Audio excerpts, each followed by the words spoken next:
여러분 어떤 어려움에 처했는데 여러분들이 생각할 때 저 사람만은 꼭 나를 도와줄 거야. 그렇게 굳게 믿고 있었는데 그 사람한테 부탁을 했는데 있잖아요. 그 사람이 거절을 하는 거예요.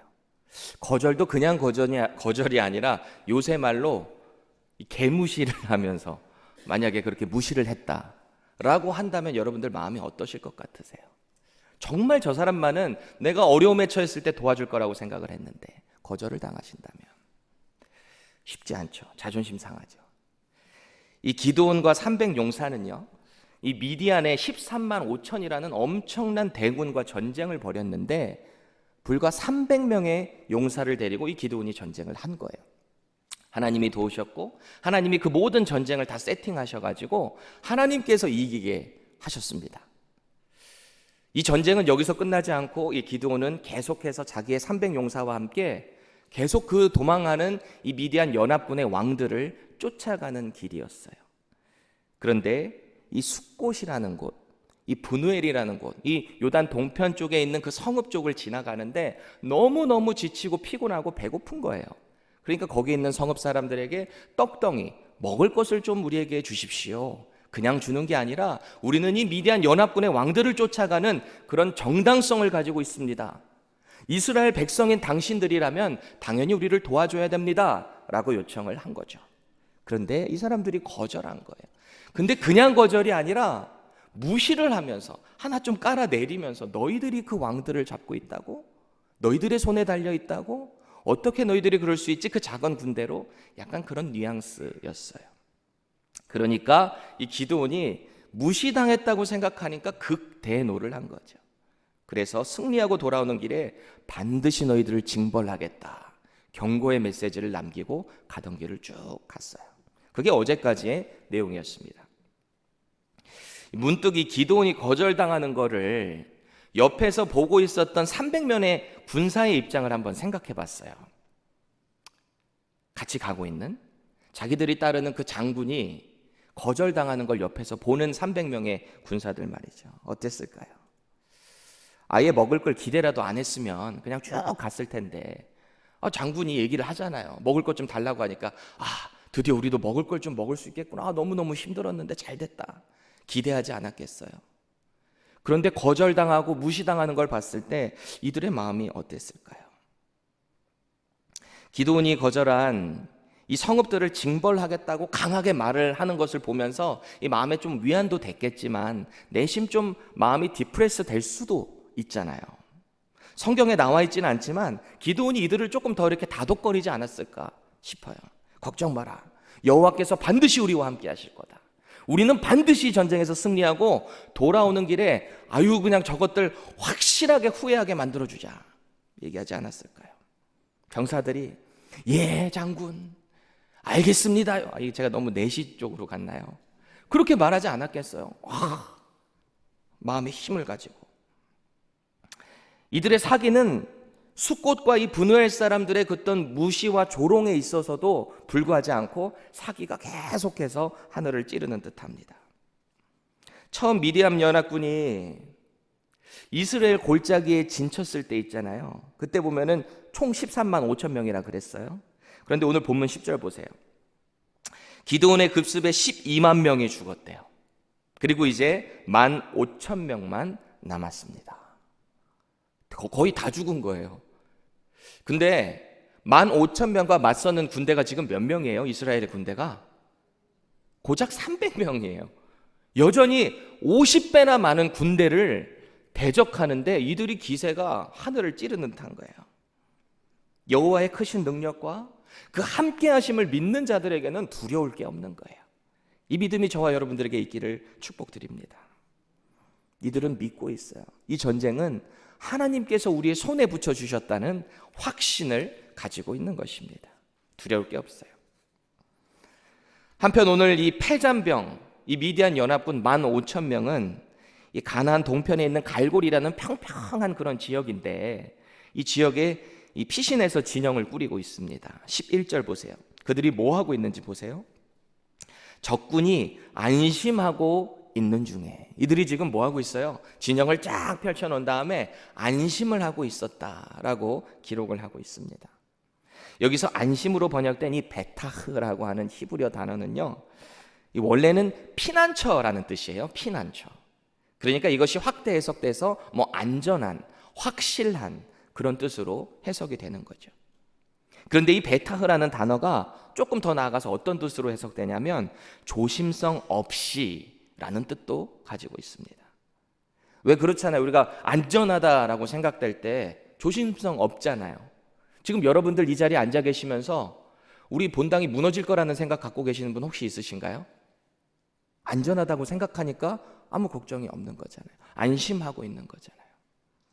지금 이들도 마찬가지예요. 설마 그 이스라엘 군대, 우리를 급습했던 그 군대가 여기까지 쫓아오겠어? 지금 이들은 계속 동편으로 해서 자기들 동방 나라로 도망가고 있는 길이죠. 가장 자기네 땅에서 가까운 곳에 지금 진영을 펼쳐놓고 뭐 다시 오는 지원군을 기다릴지도 모르고 이게 뭐 전열을 정비하고 있을지도 모르고 말이죠.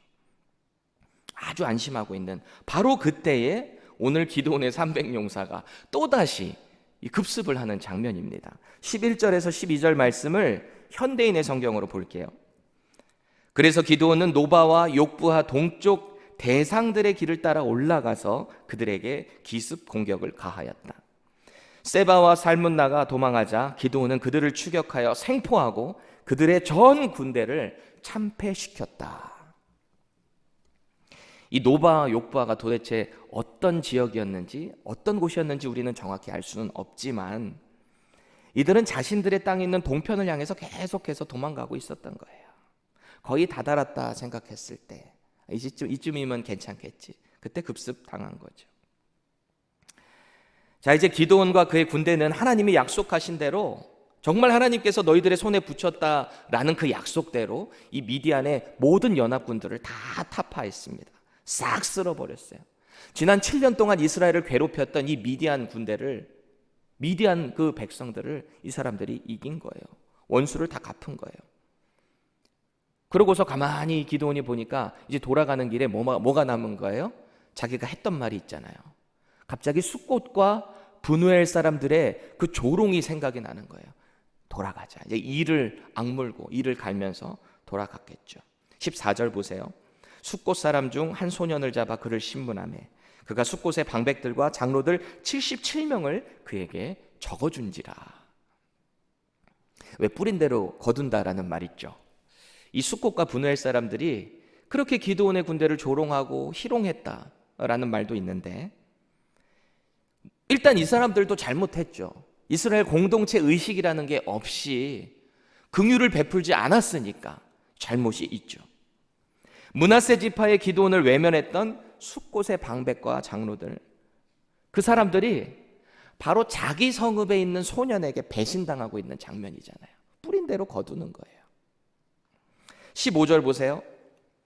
이 사람들을 싹 잡았어요. 이제 이름 받아가지고 이 77명 장로들과 함께 뭐 숫곳 사람들 잡은 것 같아요. 이렇게 말하는 거예요. 너희들 전에 우리 희롱하면서 세바와 살문나가 지금 너네 손에 있다고 그렇게 우리 무시했지. 너네들 그렇게 무서워해서 그렇게 뭐 정치적인 줄 대고 있었던 너네들 봐라, 너희들이 그렇게 무서워하는 세바와 살문나 여기 있다, 이렇게 보여주는 장면이잖아요. 전세가 완전히 역전이 됐어요. 완전히. 속이 얼마나 시원했겠어요. 저는 꼭 사이다 같아요. 막 이렇게 어려움을 당했는데 있잖아요. 딱 나타나서 야 봐라, 내가 이렇게 변했다, 너희들 나 무시했지, 나 이 정도 됐어. 기드온은 자기가 그렇게 분노하면서 경고한 대로 이 숫곳 사람들을 이 들가시와 찔레로 징벌을 해요. 이게 무슨 표현이냐면 들가시가 그 광야에 있는 실제로 이제 단단한 가시 같은 거거든요. 찔레는 뭐 가시나무 같은 거죠. 그거를 가지고 마치 이렇게 내리치듯이 이 타작을 하듯이 있잖아요. 이렇게 밀가부르시 타작하잖아요. 그것처럼 이 가시로 이 사람들을 막 징벌을 한 거예요. 그러니까 그 날카로운 가시들로 이렇게 내리침을 받았다라고 했을 때 여기저기 막 핏자국이 널브러졌을 거 아니에요. 얼마나 비인간적인 징벌이에요. 자기가 마치 하나님인 것처럼 이들을 징벌하고 있어요. 하나님이 그렇게 하라고 시키신 것도 아니잖아요. 한술 더 떠서 이 브누엘에 있는 성읍 사람들에게는 징벌이 더 가혹합니다. 17절 보세요. 분우엘 망대를 헐며 그 성읍 사람들을 죽이니라. 이 숫곳 사람들은 그냥 징벌 정도에 그쳤다면 이 분우엘에 있는 성읍에 있는 망대는 완전히 헐어버려요. 망대를 헌다라는 얘기는 그 성읍을 완전히 진멸한다는 이야기예요. 사람들을 완전히 죽여버렸어요. 왜 그렇게 했을까요? 아니, 왜 숫곳 사람들하고 이 분우엘 사람들이 이렇게 차별을 받았을까요? 이런 생각을 해보는 거예요. 지금 기드온이 하는 이 모습들을 보니까 처음에 숫곳에 도착했을 때 먹을 거 안 준다고 하니까 뭐 거기도 물론 화가 났겠죠. 근데 좀 더 가가지고 같은 가치파 속에 있는 그 지역에 속해 있는 성읍 분우엘에 갔을 때는 이 사람들도 어떤 상황이었는지 알았을 거 아니에요. 알았는데도 똑같이 하는 그 행동을 보면서 아마 분노가 더 많이 일었을지도 몰라요. 기드온이 더 괘씸죄로 이들을 징벌하게 된 거죠. 문득 이런 생각이 들어요. 지금 이 숫곳과 분우엘 사람들 심판받고 있잖아요. 이 심판받고 있는데 기드온과 300용사와 함께하고 있는 그 사람들 중에서 누가 이 광경을 보면서 제일 두려워하고 있을까요? 누가? 기드온과 함께하고 있는 사람들 중에. 지금 기드온이 누구를 포로로 끌고 오고 있어요? 미디안 연약군들 왕인 세바와 살문나 데리고 오고 있잖아요. 이 광경을 직접 봤는지 들었는지는 모르지만 얼마나 무서웠겠어요. 얼마나 무서웠겠어요. 전쟁 패하고, 이 사람들 보세요. 자기들 전쟁 패하고 도망가기 바빴던 사람들이에요. 자기의 군대 버리고 도망가기 바빴던 이 왕들. 대충 캐릭터 나오잖아요. 오늘 기드온이 이들을 향해서 신문하는 장면입니다. 18절 보세요. 너희가 다볼에서 죽인 자들은 어떠한 사람들이더냐 하니 대답하되 그들이 너와 같아서 하나같이 왕자들의 모습과 같더라. 이 성경은 이 다볼이라는 곳에서 어떤 일이 있었는지 정확하게 우리에게 알려주고 있지는 않지만 이 다볼이라는 지역이 이스르엘 평야에 있거든요. 그럼 우리가 이 문맥적으로 이게 흐름상 이렇게 볼 때 이게 정확하진 않지만 흐름상으로 우리가 대충 해석을 해볼 때 이스라엘을 쳐들어온 이 미디안의 연합군들이 요단강을 건너서 이스라엘 골짜기에다가 진을 쳤잖아요. 그때 그 근처에서 아마도 이 기드온의 형제들을 아마 어떤 전쟁이 됐든 뭐가 됐든 어떤 방법이 됐든 그들을 죽이지 않았을까라고 짐작해 볼 수 있는 거죠. 그런데 이 기드온이 이들에게, 이 왕들에게 너희들이 누구를 죽였냐라고 물을 때 이 듣고 있는 왕들이 이 세바와 살문나가 누구 얘기하고 있는지 몰랐을까요? 어땠을 것 같으세요? 그들이 하는 대답 보세요. 그들이 너와 같아서 하나같이 왕자들의 모습과 같더라. 그래요. 좀 아부하고 있는 것 같지 않으신가요? 자기들 살려고. 너를 보니까 꼭 왕족 같다. 내가 죽인 사람들이 꼭 그 왕자들 같은데 아부하는 것 같아요. 그런데 이걸 또 기드온은 곧바로 알아들어요. 이들이 죽인 자들이 자기의 형제들이었다는 거예요. 자기 어머니의 자식들이니까 형제들이었다는 말이죠. 자연스럽게 자기를 왕족의 위치에 놓고 있는 기드온의 모습입니다. 우리 기드온이 점점 이상하게 변해가고 있어요. 점점 의문이 드는 행동들을 많이 하고 있습니다.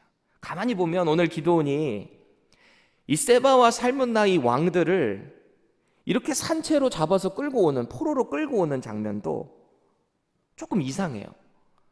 물론 오늘 문맥상으로 보니까 자기 형제들을 죽여서 원수 갚으려고 자기가 피해 복수, 보수자로 거기까지 간 거는 오케이. 거기까지는 알겠어요.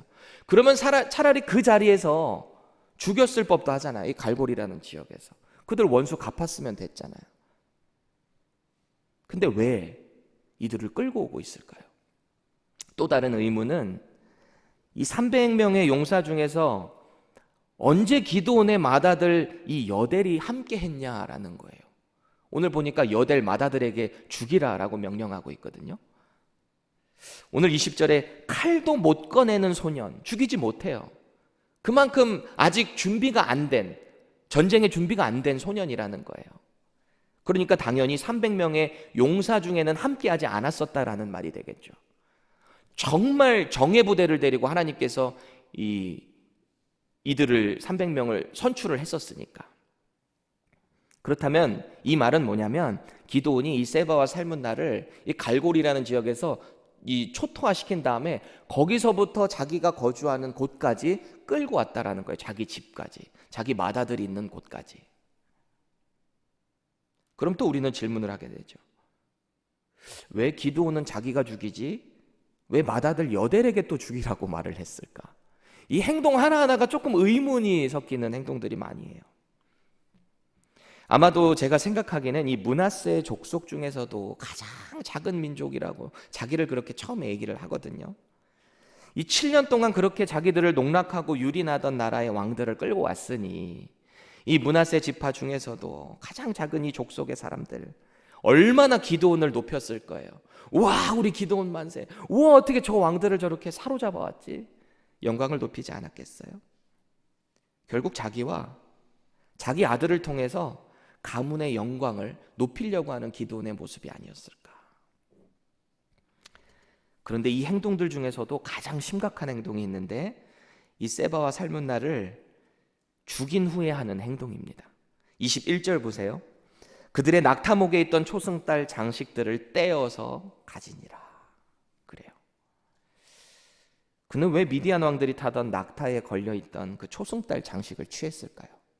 물론 고대 근동에서 전쟁이 있으면 이 상대 나라에 있는 그런 물건들을 전리품으로 가져가는 그런 관습이 있었어요. 가져갈 수 있죠. 그런데 왜 하필 이 미디안 사람들이 우상으로 섬기는 그 달의 형상을 한 그것을 가져갔냐 이거예요. 장식을. 왜 가져갔냐는 거예요. 아무래도 전쟁의 승리를 기념도 했겠지만 그 미디안 왕을 자기가 꺾었고 그들이 섬기는 신을 자기가 취했다라고 하는 어떤 우월성을 드러내는 것이 아니었을까 싶은 거예요. 아마도 처음에는 이건 하나님의 전쟁이고 자기는 하나님의 군대라고 자부했는데 어느 순간부터가 자기의 이름이 들어가기 시작하고 자기의 영광이 드러나기 시작하는 기드온의 모습입니다. 혹시 우리와 우리 교회 가운데 이런 모습은 없을까요?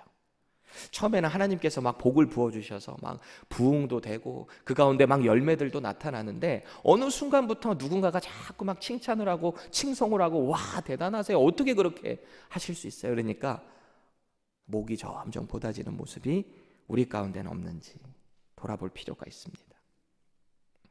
오늘 하나님이 약속하신 전쟁에서 승리한 후에 기드온이 해야 될 행동이 있었어요. 빠진 행동이 있어요. 그게 뭘까요? 앞서 드보라 사사가 전쟁에서 이긴 다음에 했던 것. 하나님을 찬송했어야죠. 하나님께 모든 영광을 돌렸어야죠.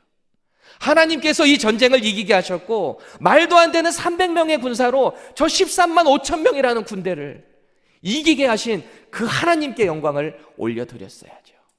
오늘 기도원의 행동은 전혀 그렇게 보이지가 않아요. 모든 영광과 이득을 자기와 자기 가족이 취하려고 하는 그런 모습입니다. 여러분 세상 가운데서 이 과정이 별로여도 결과만 좋으면 된다 이런 말 있잖아요. 과정 별로여도 결과만 좋으면 된다. 이게 과연 우리 신앙생활에도 적용이 될까요? 하나님의 일은 과정이 선하지 않으면 그 결과도 선하지 않습니다. 예수님께서 오죽하시면은 이 외식을 경계하시면서 이런 말씀을 하세요. 누가복음 6장 43절입니다. 못된 열매 맺는 좋은 나무가 없고 또 좋은 열매 맺는 못된 나무가 없느니라. 과정을 중요하게 우리는 여겨야 합니다. 기드온이 부르심 받는 장면부터 시작해서 오늘 이 전쟁을 마무리 짓는 이 전체 과정을 한번 생각해 보시자고요. 기드온이 원래 어떤 사람이었어요? 기드온이 처음에 하나님께 부르심 받을 때 미디안 사람들한테 혹시 걸리면 자기가 하는 그 밀 농작이 뺏길까 봐 괜히 그거를 이 포도원 틀에 가서 타작했던 겁쟁이가 바로 이 기드온이었어요. 하나님께서 기드온을 너를 내가 이스라엘의 구원자로 삼겠다라고 말씀하시니까 얼마나 초라한 답변을 했어요. 자기의 집은 므낫세 지파 중에서도 가장 작은 이 아비에셀의 족속이고 자기는 그 중에서도 가장 작은 자래요. 자신감이라고는 찾아볼 수 없는 겁에 질려 있는 그런 모습이잖아요. 그런데 그가 하나님의 음성을 들으면서 또 양털 뭉치 가져다가 또 하나님을 시험하잖아요. 하나님 정말 이 전쟁 맞습니까? 하나님 함께 하시면 이 양털 적시고 이 주변 마르게 해주세요. 또 그렇게 해주시니까 그러면 반대로 또 한 번만 해주실래요? 그렇게 해주시니까 이제 마음에 확신 믿음이 들었어요.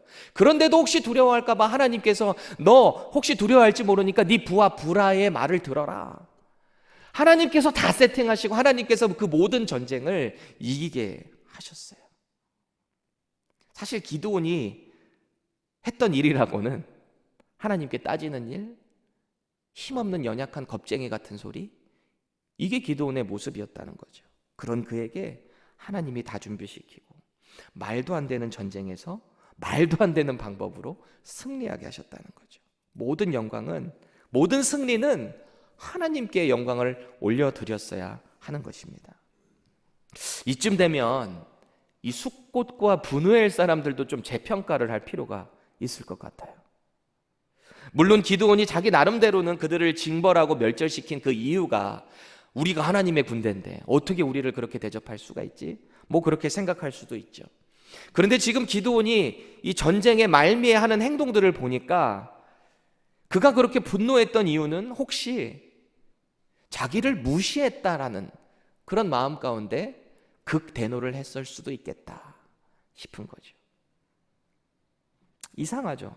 미디안 연합군 본진을 처음에 치고 난 후에 에브라임 지파가 쫓아와서 왜 우리들은 처음부터 전쟁에 안 껴줬습니까? 막 따질 때 얼마나 긍휼하고 얼마나 자비한 마음을 가지고 상대를 배려해주고 인정하는 말로 이 에브라임 지파를 하나 되게 만들었던 그 기드온이 어떻게 조금 지나서 숫곳과 분우엘 지나면서 그렇게 사람이 돌변을 하게 됐냐라는 거죠. 전쟁을 마친 후에 그의 모습을 보면 그가 얼마나 변했는지를 우리가 확실히 알 수 있는데 22절 보세요. 내일 본문이긴 한데 그때의 이스라엘 사람들이 기드온에게 이르되 당신이 우리를 미디안의 손에서 구원하셨으니 당신과 당신의 아들과 당신의 손자가 우리를 다스리소서 하는지라. 이스라엘 사람들이 이 기드온을 막 높이는 거예요. 이름을 높이고 영광을 막 기드온에게 올려드리는 거예요. 당신이 우리를 미디안 손에서 구원하셨으니. 백성들이 그렇게 말을 하고 있으면 정상적인 하나님의 종이었다면 뭐라고 얘기해야 되죠? 내가 한 거 하나도 없어. 하나님이 하셨어. 하나님이 나를 쓰셨어. 이렇게 해야 되는데 그거는 그냥 가만히 있다가 아니야. 나는 왕 안 해. 우리 손자들 안 해. 그냥 여기까지만 이야기를 하고 있어요. 은근슬쩍 자기가 그 영광을 다 받아들이고 있는 기드온의 모습입니다. 자기가 왕은 안 한다고는 했지만 사실상 그가 살아가는 모습을 보면 왕의 권세와 지위를 다 누렸던 사람이 기드온이에요. 사사기 8장 30절 보시면 기드온의 아내가 많음으로 그의 몸에 낳은 아들이 70명이었고 이 왕의 모습 아니에요? 보통 왕들이 그렇게 했었잖아요. 오늘 기드온의 모습에는 전쟁을 승리하게 하신 하나님에 대한 찬양이 없습니다. 자기가 하는 일은 하나님의 일이고 자기를 대적하는 것은 하나님을 대적한다. 자기가 필요하고 원하는 것은 다 가져가고 모든 영광은 또 자기가 가져가는 기드온의 모습. 이 땅에서의 성공은, 우리가 이 땅에서 누리는 성공은요, 언제든지 우리의 신앙을 나락으로 떨어뜨릴 수 있는 유혹이라는 것을 반드시 기억해야 합니다. 바로 그 성공의 때에 우리의 왕 되시는 하나님 아버지를 찬양하고 높이지 않는다면 우리의 신앙은 다 나락으로 떨어지게 될 것입니다. 온전한 승리가 아니라 반쪽짜리 승리가 되는 거예요. 오늘 우리는 우리의 삶의 모습과 혹시 우리가 하는 사역의 모습들을 돌이켜봐야 됩니다. 저는 이 말을 참 좋아하는데요. 우리 사실 주일 영상 광고 나올 때 마지막에 우리 재현자매님이 오늘도 예수님과 함께 승리하세요 이거 하잖아요. 그거 사실 제가 늘 적어드렸던 멘트인데 저는 이 말이 참 좋아요. 오늘도 예수님과 함께 승리하세요. 요새 우리 충성초원 수요 모임이 늘 있습니다.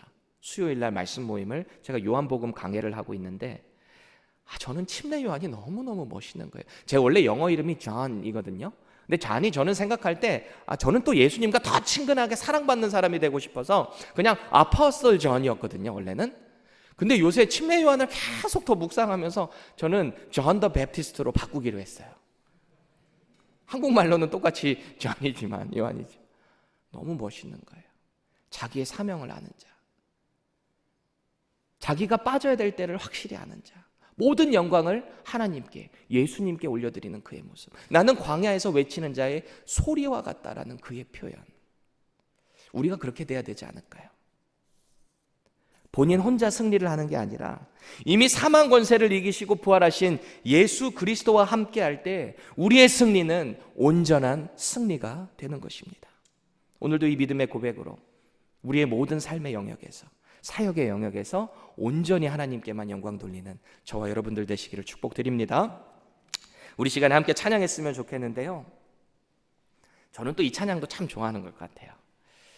우리의 모든 삶의 영역에 있어서 나의 왕은 오직 여호와 하나님이십니다.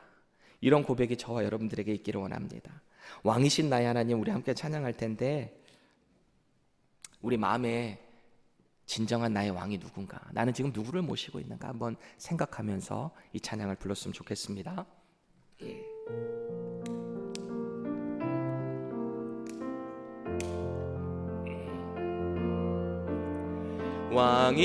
왕이신 나의 하나님, 내가 주를 높이고 영원히 주의 이름을 송축하리이다.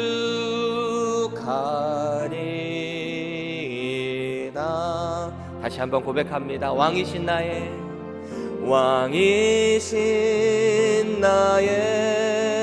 하나님, 내가 주를 높이고 영원히 주의 이름을 송축하리이다. 우리 다 같이 눈을 감고 이 시간에 말씀을 생각하시면서 우리 자신을 하나님께 올려드렸으면 좋겠어요. 내 마음의 주인이 누구인지, 나의 삶을 지금 이끌어가고 있는 그 존재는 누구인지 우리 자신을 돌아볼 수 있기 원합니다. 우리의 영원한 왕이신 아버지 하나님께서 우리의 왕이 되어주셔서, 나에게 구원을 허락하신 예수 그리스도께서 나의 모든 삶의 영역의 주인이 되어주셔서 나의 삶을 이끌어 주십시오. 모든 영광 하나님께 있습니다. 그 고백 올려드리는 우리 되게, 이 시간 되게 우리 같이 하나님께 기도로 나아갑니다. 기도하겠습니다.